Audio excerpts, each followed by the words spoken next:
one which happened in Dar es Salaam very recently, and one is a global event. It's always better to know the unknown through whatever we already know. That's the best way to know the unknown.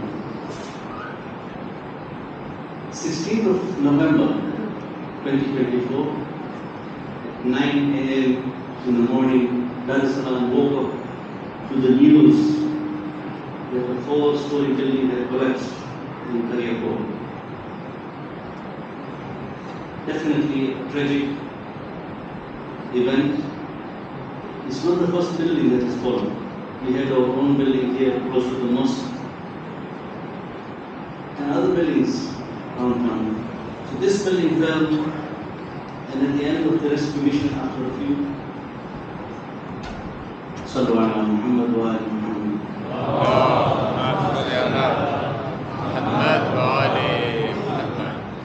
The authorities are requesting members of the audience to move slightly in front to make room for the people who are running behind.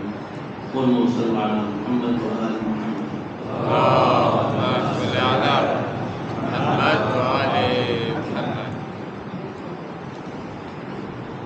So the building that collapsed in Kariapur, after the rescue mission was completed, the final number of dead was given out to be 29. 29 people lost their lives in this tragedy. 88 people were injured. With a lot of disruption in this business district of Dar es Salaam. And the cause of the investigations are still going on. The stories that have come up, we were told that the owner of the building became a bit more greedy to get some extra space in the building, and he was trying to carve out an extra space in the basement, and thereby compromising the foundation of the building. And that's why the building collapsed. This is one of the reasons. Of course, there must have been other reasons, but this was the main reason. Greed and lack of content is whatever he was getting. This is one example. The second example is on the 8th of December. The collapse of the Syrian government of Bashar al-Assad, which was a shock and a surprise to everyone, to all of us here, but even political analysts. Just 2 days before, or a day before, I was listening to the analysts. Nobody predicted this fall. Some people even go ahead to say that even the enemies themselves, the people who carried out the coup, even they were not expecting to take over the country so fast. So of course, for those of you who heard the speech of Ayatollah Khamenei, he said one of the main reasons was we were there to help. The help was available, but the army collapsed. The army, which is the foundation of any country, the army collapsed. The army refused to fight. They lost their willpower and decided to flee. The Syrian army. They had all the equipment, so much equipment that it took the Israelis almost 400 sorties to destroy it. You can imagine the amount of armaments that they had. Yet, the soldiers themselves, who were the backbone, the army, which is the backbone of the country, gave in, and the whole country collapsed. The whole government collapsed. So the two things common between these events that I mentioned, the tragedy in Kariapur and whatever happened in Syria. The problem was the foundation. One was the foundation of the building, the other was the foundation of the government, the foundation of the country. Both were weakened because of people's wrongdoing, and as a result, one building collapsed and one government collapsed.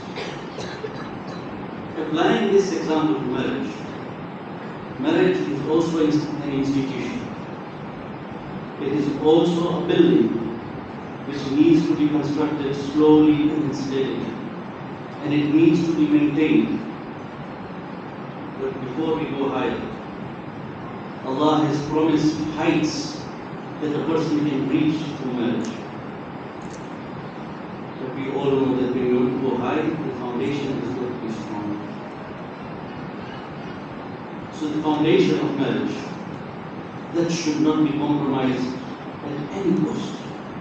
What is the foundation of marriage? 3 pillars of marriage. Surah Rum, verse number 21, which we hear all the time. أعوذ بالله من الشيطان الرجيم ومن آياته أن خلق لكم من أنفسكم أزواجا لتسكنوا إليها وجعل بينكم مودة ورحمة إن في ذلك لآيات لقوم يتفكرون. We need to think about it. We need to do tafakkur on this verse. We need to do tafakkur on the institution of marriage. And of his signs is that he created for you mates from your own self, not from pets, not from animals, from your own kind. And azwaj means both male and female, so for each other. That you may take comfort in them and you ordain affection and mercy between you. There are indeed signs in that for people to reflect. So the 3 pillars, the 3 foundations of marriage: sukoon, mawadda, and rahmah. Sukoon, Imam Tabatabai mentions it in his Tafsir al-Mizan, that sukoon is to make up for each other's deficiencies. We have been created in such a way that we are not complete. Physically we are not complete, mentally we are not complete, and more importantly, spiritually we are not complete. Sukoon means making up for those deficiencies, to reach the state of equilibrium.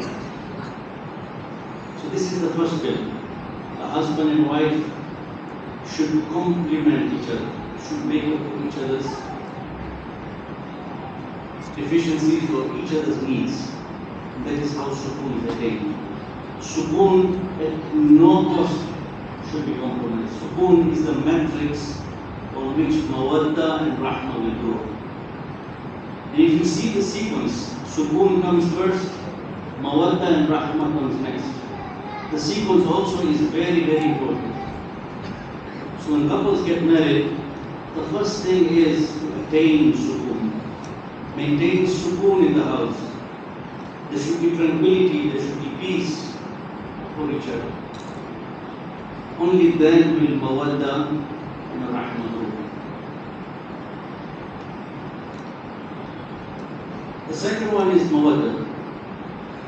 Mawadda, scholars have mentioned, Sheikh Amran recently also mentioned, and Imam Tabatabai also mentions, he says there's a difference between mahabba and mawadda. Mahabba is just expression of love. When you just tell somebody theoretically that I love you, it's just an expression of a feeling, words or maybe written. But mawadda is when it is accompanied by action. So not only is it words, but it is followed by action. That is mawadda. That is one explanation. There is another explanation whereby scholars describe it very well.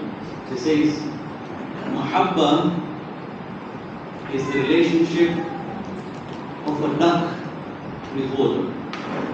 Whenever it needs a swim, whenever it needs fish, it goes into the water, takes whatever it wants,